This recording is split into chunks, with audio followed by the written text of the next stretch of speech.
So before we do intros, really quickly about myself. I haven't actually transitioned out of corporate to tech. I'm still pretty much stuck in corporate, I would say. So I work in an investment fund, part of Carlyle. It's called Europe Technology. But I like to think that my portfolio companies are in technology, which they are. And we have often taken people out of more, I would say, standard financial services roles into the cooler space of tech. And I'm Elisa. Good to meet you guys. Do you want to do a quick 1-minute intro about yourselves and the transition you've made?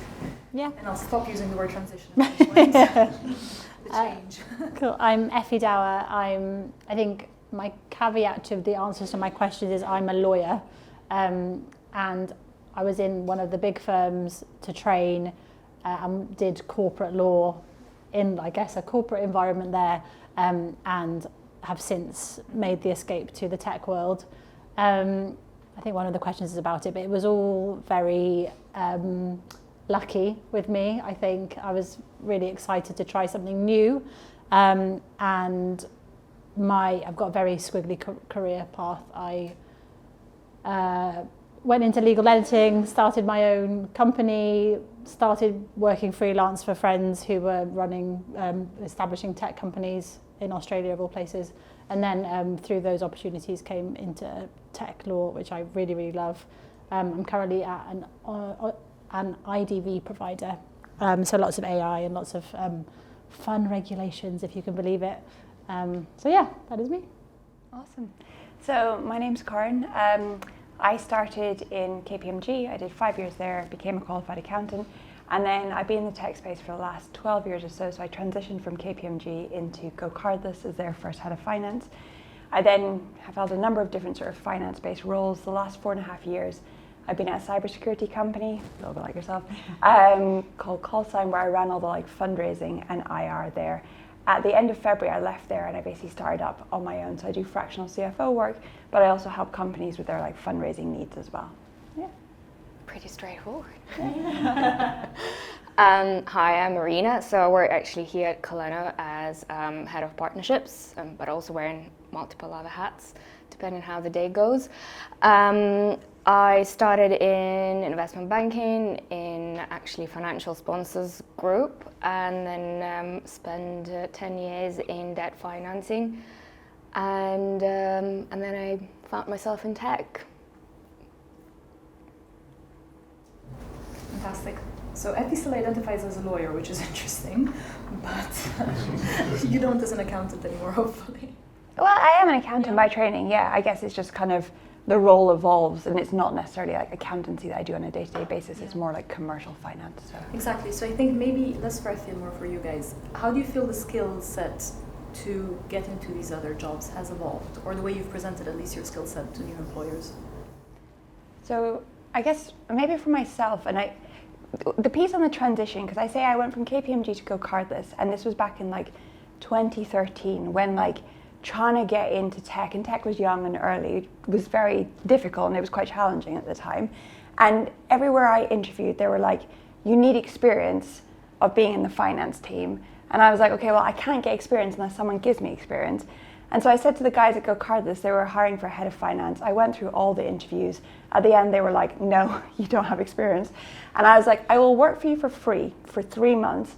And if you like me, you then pay me this amount. And it was a fair amount more than KPMG.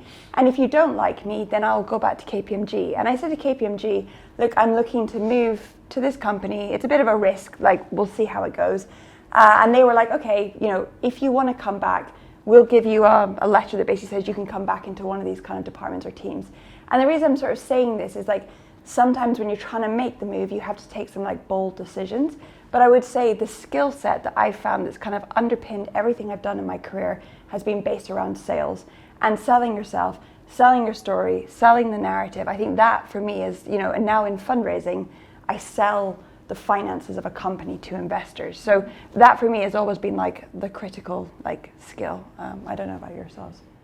I think for me the most important thing was, knowing how to work with Excel and then being able to do whatever you want in Excel, because you actually find out that not a lot of people know how to use Excel properly. But also one day I'm really good on Microsoft Word. But to me, I think it's the project management skills in a sense, like especially I think when you're in investment banking and like when I was in the financing side, it's more kind of coordinating different parties, making sure things get done, you coordinating different people. And I think when you're especially going into a young or scale up startup, you're like, there are so many things to coordinate to get them done. How do you do that? And I think that skill set is very useful, but also I think I don't know how to say, maybe the attitude to work or the way you treat work, the way they train you in the corporate world is probably, you take a bit more responsibility that you get it done if someone else can't do it and things need to get done. So I think to me the most important skill set is probably making sure you can get things done. Fantastic. Shall we play a bit of bingo? Give me a number. 3. We've covered that one. 7. Yes, thank you. In what way does a career in tech offer different growth opportunities compared to a corporate career? So I guess the focus is on the career part. And maybe, especially if you're in the corporate world, you have a clear set of what a promotion looks like. Everything is quite clearly, in theory at least, laid out for you. Well, in theory, because then your entire department gets fired or the bank stops existing. So how do you think about that? I think for me it's easier to impress more in tech. I think knowing that I've got a good background foundation of training, actually getting into tech was difficult, but once you're there, it's quite nice. You don't have to go through the bureaucracy and the hierarchy and 400 people signing something off. It's like, oh, you've got an idea, great, go and do it. So I think in terms of really impressing and shining, I think tech is much easier than that. And actually, Irina, I think what we were talking about earlier with financial growth in tech, I think is more risky. It's definitely not, you're going to make £1 million a year as a partner, but if you get an amazing company and you go in at a great level, get some great shares, and then one day hopefully that will pay off, and those type of growth opportunities are great as well. And I really think it makes you love or like really try and get to yes for the company more, rather than the normal blockers that you face in the corporate world, which are vast, I think. Yeah, I mean, I think from the, like KPMG is a very much like hierarchy, and there's a kind of clear structure, as is, I'm assuming, like law. So there's a very kind of like clear path laid out for you. I mean, I feel like when you move into tech, and this is my personal experience, I've taught myself a lot of things. Like I've learned a lot of things through like either finding mentors out there or advisors or YouTube. Like I taught myself how to do financial modeling on YouTube. So like there's so many different ways to kind of like self-learn, but I found it's very focused around like you have to take the initiative to then kind of like learn and develop, is my experience. I think in terms of opportunities, probably in the tech world, it's if you go in, especially in and let's be very clear, tech world is quite big right now, right? You've got your seed, you've got your Series A company, Series B, Series C, Series D, and we can carry on. And probably the tech companies that we're talking, probably from Series C onwards, they're almost like a corporate by then, because there will be some kind of structure, there will be already processes, compliance, HR, everything in there. And those, it depends on where you land. And I think if you're trying to transition, it's probably not the best transition to do, because at that point you will kind of hit similar barriers as you would hit in a corporate. However, Sorry, what is the barrier? Huh? What is a barrier? Barrier, it's like... No, I understand what the barrier, but what is it? There will be already a path, right? They will tell you, well, you enter in as a, I don't know, let's take marketing, as a marketing manager, and if you ever want to become a CMO, it's probably going to be a path of at least 10 years plus, right? If you enter in a company at seed level or even angel sometimes very early on, then if you're an amazing marketeer and you do an incredible job and you're getting the results and you're scaling up and you're showing that you're doing a great job, that CMO role actually can be yours and within your reach. Of course, you're going to have the likes of the board and the investors going to tell you, no, you need somebody with credentials. But if the person who's doing the work and actually demonstrating results has a very good shot at getting that position, to me it feels like with the skill set that you get and the training that you get in a corporate world, you can almost do anything in a startup and scale up, and it's up to you to decide what is that you want to do. It's like your second chance of changing your career in a kind of more mature stage of your life.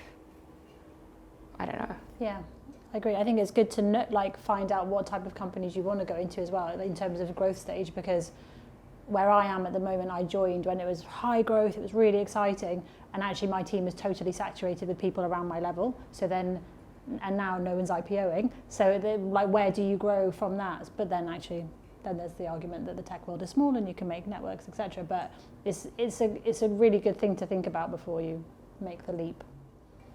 Maybe this is a good segue. What are the, not tougher things about tech, but the things people speak about less? There's a lot of, the market has obviously changed, but there's a lot of, glamour and glow, I would say, in the tech world. A lot of conferences, a lot of the apparent networking, you get to dress down, you can do whatever you want, maybe even leave early sometimes. But what was surprising for you, or maybe a little bit difficult at the beginning? That I was always contactable, just on all the time. Everyone in tech uses tech, so it's like you've got Slack, you've got emails, you've got this, and it was really hard. I wish somebody had told me that you never slow down. It's like, okay, but so it was very hard to.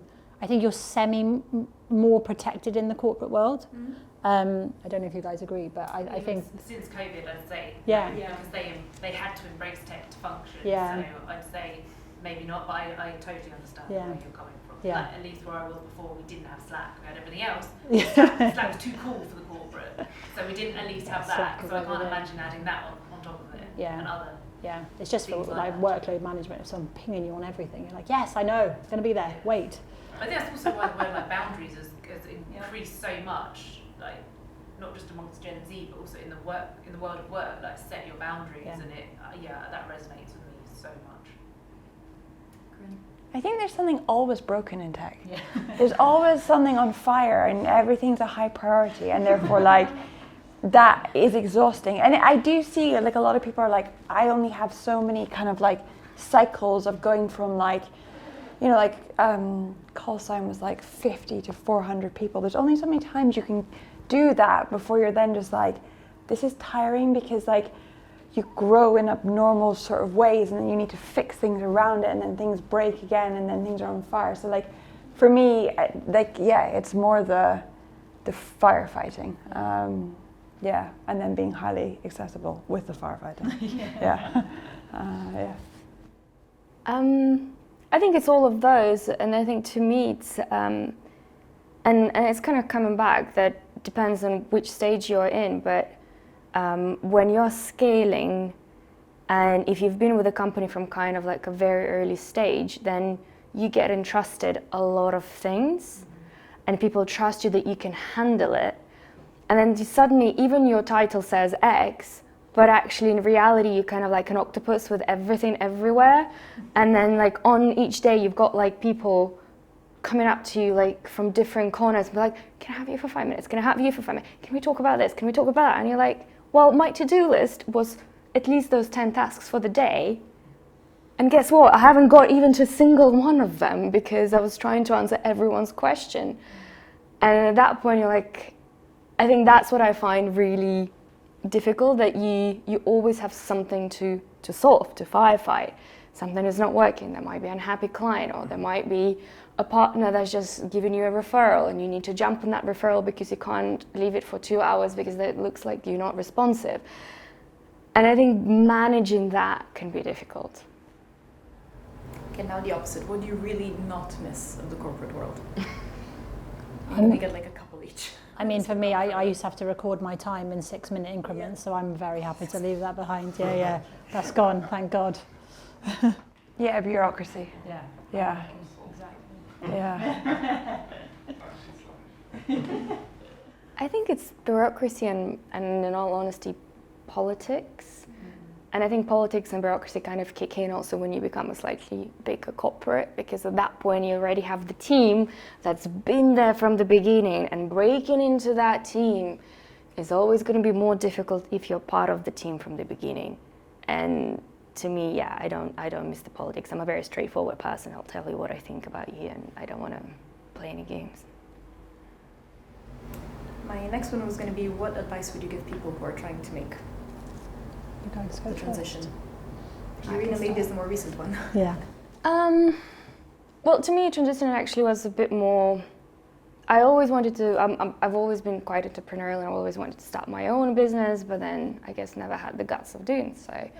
But you did. Exactly. Yeah. That failed miserably. Doesn't matter. Doesn't matter. We all have failures here.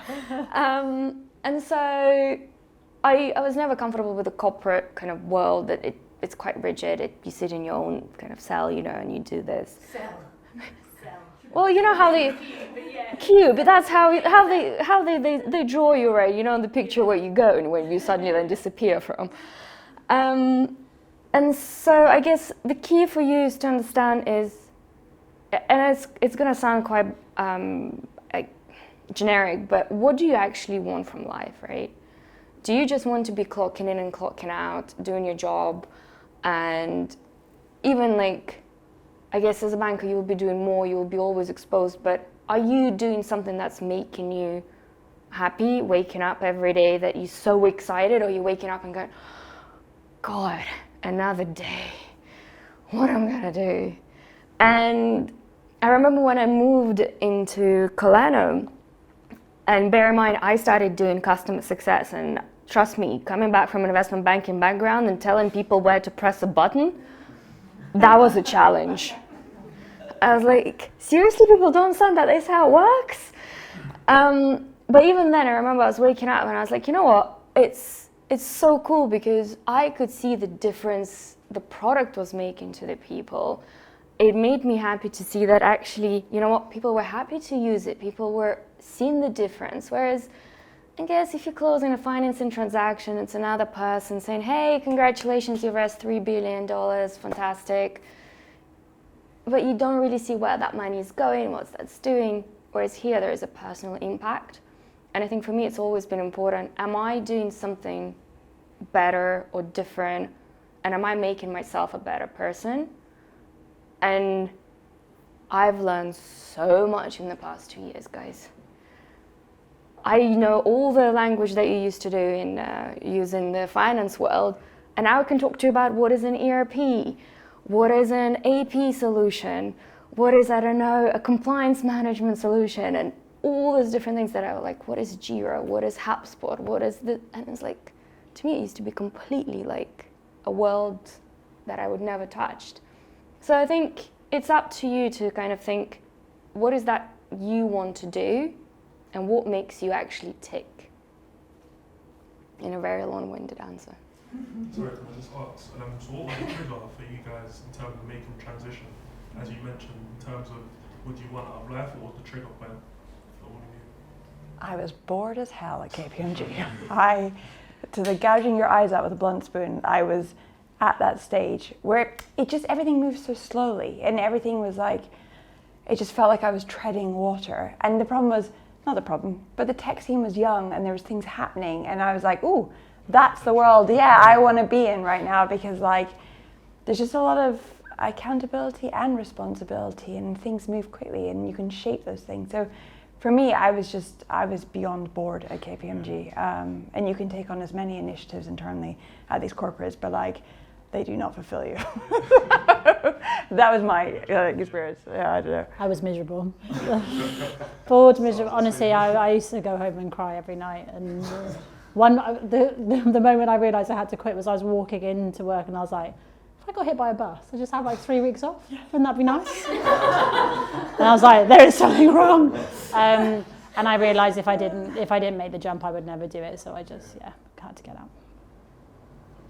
Sorry, it's not that bad for everyone, but I had a really bad time. I was but the hours as well are like brutal. Awful. Like, you know, it's 3 a.m. ticking back HSBC like financial statements and audit. I was like, I am going to be replaced by a robot fairly soon. Like, so please, can we just like expedite this process? For me, it was a combination of factors. So I was originally born in Kazakhstan. So when I got my British passport, I said goodbye to the big corporate world. So now I can work in McDonald's. I'll be fine. And then I kind of made a small transition to smaller advisory businesses. But even then, it's like the same thing, but it's just not cool. And at that point, I was like, no, there must be a better world. And I know the founder of Kolleno, because we worked previously before, and he was like, I'm doing this, why don't you come and join me? And I was like, actually, sounds interesting, why not? So for me, it was like, I didn't have a set thinking that I want to do exactly like account receivables. No, I didn't wake up thinking I want to do financial operations or account receivables. But it's fun, you're also making a difference. So, and it's kind of close to what I've done before. What advice would you give people who are actually trying to get the job? Because, if you're in a corporate, you'll go probably through the headhunters, the job boards, LinkedIn. Whereas if I were sitting in some people's shoes thinking, I have this background, I think I can do this, but I generally don't know. And these people speak a different language, they throw words at me. What would you say are the first steps to actually start? Do you want to start? Mine's very legal based, it's not that fun. Yeah, I mean, for me, it was more, my old boss used to always say, there's many routes to get to like an outcome, and therefore, like if you don't succeed on one of those routes, say like the generic ones, like I literally interviewed with so many companies when I was trying to get out of KPMG, and they were all just like, you don't have the experience. And then I was like, fuck it, I just need to get creative. And so that's when I was like, I'll work for free.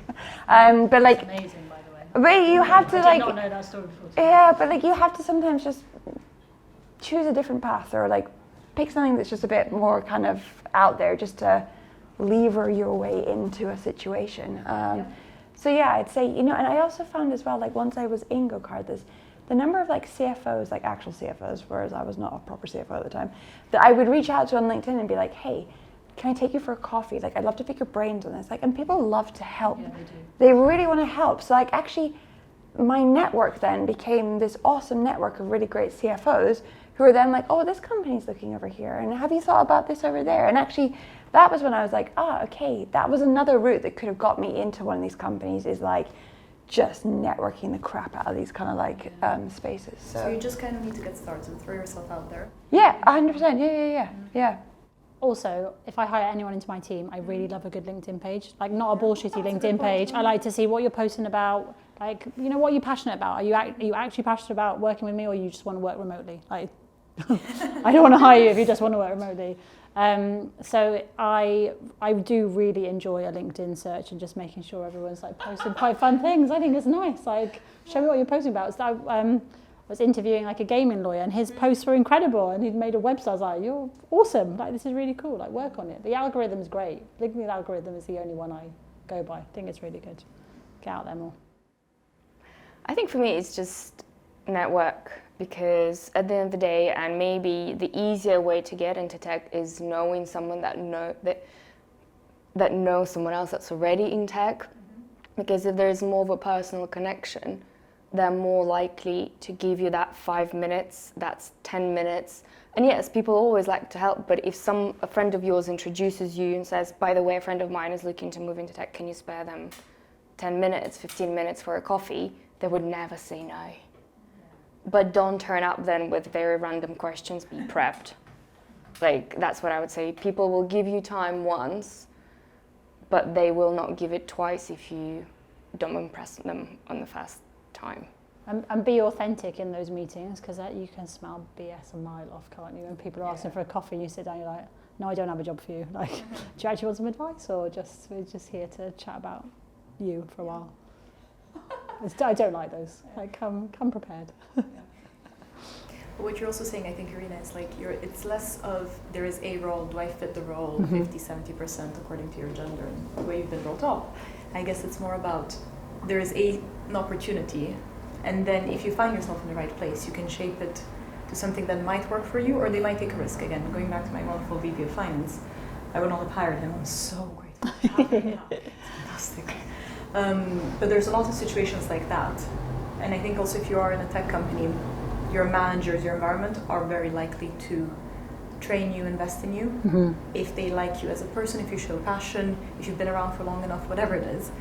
because you're not in a corporate environment where you're very easily replaceable or there's a pyramid. So like in banking, people will get fired with time. It's just what it is. It's actually good if someone leaves. Yeah. People can make positions for you in tech as well, which is what's good to know. Like in these big corporates, it's that path upwards. But we've come up with some very creative titles for people just because we want them and they're great and they've shown passion and they've really embedded themselves in what the product is and what we're trying to sell and getting us to yes, which is our main thing in legal on Fido. Get to yes. All right, one more question. Lotto. Give me number 11. You thought about that? This is a really good one. How does work-life balance in tech compare to the corporate sector in your personal experience? And what strategies do you use to maintain, if any? I do less mundane shite work versus in corporate. Like in corporate, I felt I had no control over my time, and therefore it was more a case of like when I transitioned into tech, it wasn't that the volume of work went down, the volume of work like actually increased, but it was more like I had a bit more kind of autonomy and authority over my time and just control over my own kind of like life. But yeah, the whole boundaries of like work and life are just so blurred that like I don't have a kind of clear distinction there. But is it something you like as well? Yeah, it is. Yeah, very much so. Yeah. But bear in mind, I also like, I don't have kids and I don't have any of these kind of like responsibilities in life that like also mean that sometimes, I have a dog, that you have to kind of like be a little bit more like, this is the school drop off, this is the school pickup, this is the kind of da-da-da. So it works for me at the moment. Yeah. I mean, I had no work-life balance in corporate. Honestly, that is zero. It was just awful. I missed weddings and funerals and all sorts. And now I'm not so good at the boundaries, but I know, but I as long as you get the work done in my team, like you can do it wherever, whenever, and I really like that. My boundary is actually shutting the laptop and leaving it in another room in after 7. Otherwise, well, if I've not had school run and school pickup, like I will put it away and delete Slack overnight on my phone. But otherwise, it's so much better, so flexible, so lovely. And the thing is, I'm passionate about it. I really enjoy it. I love what we do. So. Yeah, I think for me, there's more flexibility around it. It's not just, this is how we do things and that's it.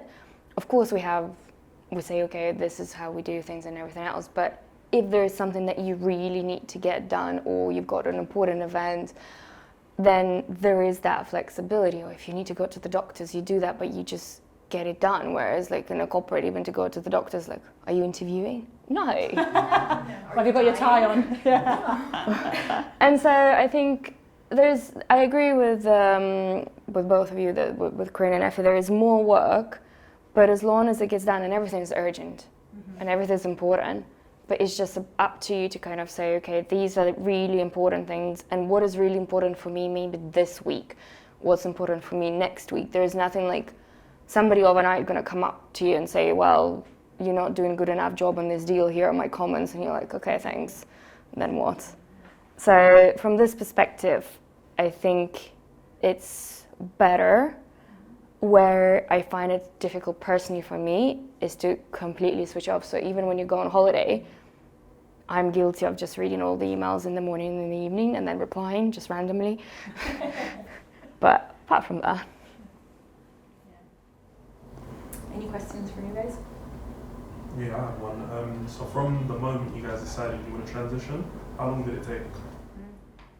Ages for me. I interviewed with so many companies. I don't know, probably about a year. Yeah.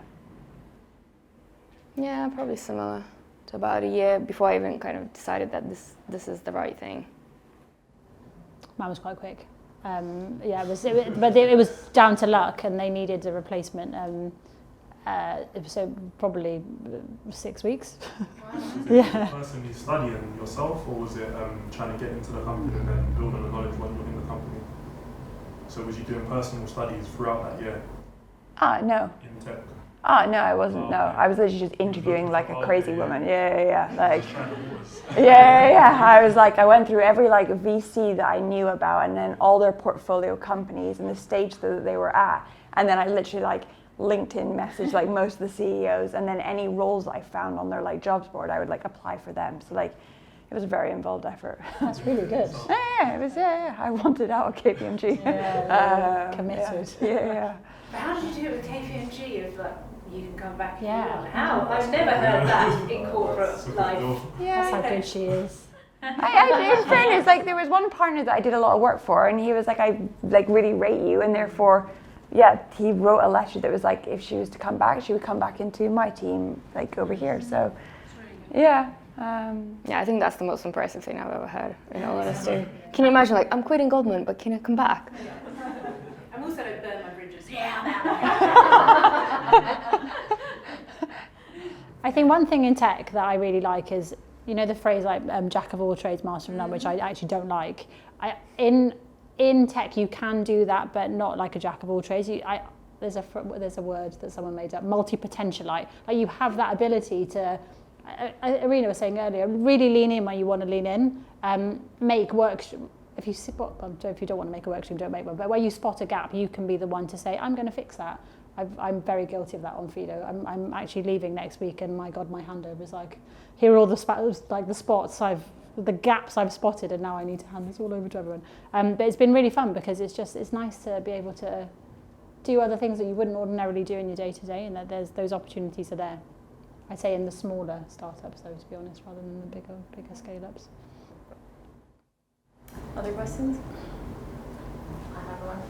Did you have any fears when you joined a startup thinking that it might fail? A lot of startups actually fail, and then you can't leave your very successful corporate role for something that might not go very far. Yeah, or maybe how do you qualify, something thinking, this needs to work for at least a year or two for it to make sense to me? How much cash runway do they have? That kind of thinking. I think it kind of comes into, do you know the person you're going to work for? First of all, right? If you don't, then do your research, because if you go into a smaller startup, you can dig more into that person, understand who they are, how good they are themselves. I know the founder personally, and then I've met another founder, and I was like, okay, these people are not going to let it fail because they're very determined to make this work. And then you have a good visionary founder, right? So that's very important.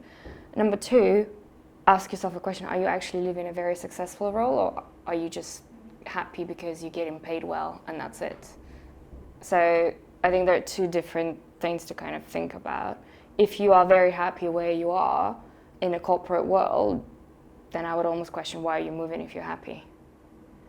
If you're happy only because you're earning good money, and it is important, then it's up to you to decide, do you have enough savings for the runway that you want to try this out? Because if you're good at your corporate job, you can always come back in a year or even 2 years and say, well, yeah, I've taken kind of, they would call it a career break in a sense, but you worked in a different industry and then you're coming back. I've seen that happen as well in banking quite a few times, where people would leave like at an analyst level, go do something else, and then for 3 years, let's say, and then they come back an associate level. So they don't come back as a VP, they come back as an associate, but they kind of lost those 3 years in the banking career.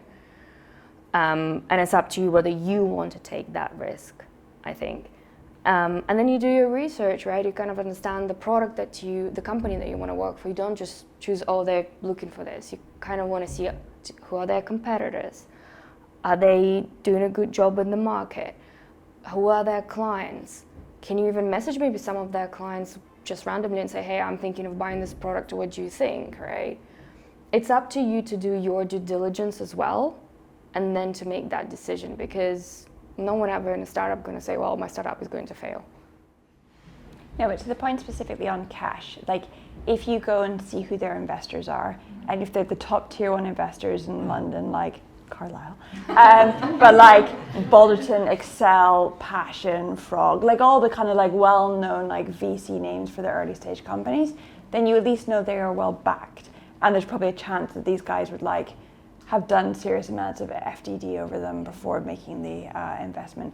But I know you're in finance, you can also as well ask to see like the P&L on the balance sheet and be like, what's the cash, what's the burn rate, how much runway do they have?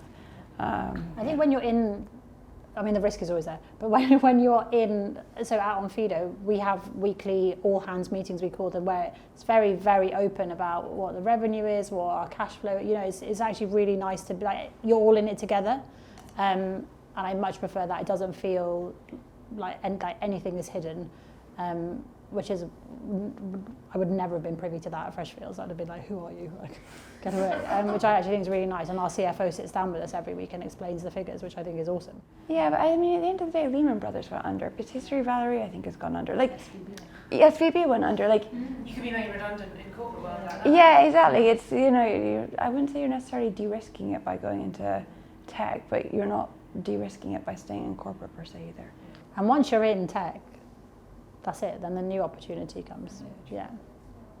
And the corporate world's not going anywhere, so you can go back, even if you do take a demotion, whatever. But that safety net is always there. Tech's taking over from corporate in so many industries that actually, would you have to go back? Probably at a lower level, no way. You'd probably be springboarded up. Yeah. Hey, I'm betting on Kolleno becoming 1 billion, so please. There's actually a bit of a trend of that, which is true. Sometimes, if you've done your bit at corporate, the 5-10 years, whatever, that's great. You move somewhere else, but you can prove I created a team, I built this, or I built something else. A larger company, a corporate, even a place like a Google that we mentioned before, will appreciate, they were the leader of that, we don't have it yet. They can come in as the specialist. And you've done a year or two in that place, but you are the specialist. Yeah. So there is, I think, a bit more mobility, especially within large tech, small tech, that can be quite attractive. Any more questions? Any more advice from you guys? Does anybody regret it? Not one bit. Exactly. Not one bit. Okay now. What a change. Fantastic. Thank you very much. Thank you.